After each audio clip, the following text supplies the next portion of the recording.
can't take it anymore. My mind's about to go to war. I need someone to save me from myself, to hear me cry when I call out for help. I blame it on the voices that are in my head, wondering if they'll ever be put to bed.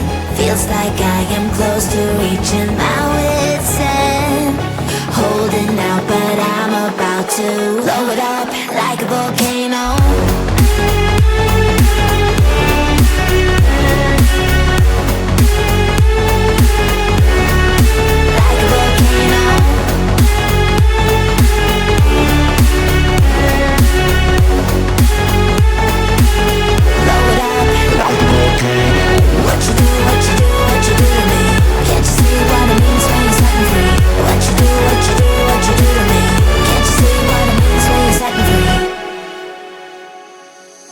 Another day to lose control.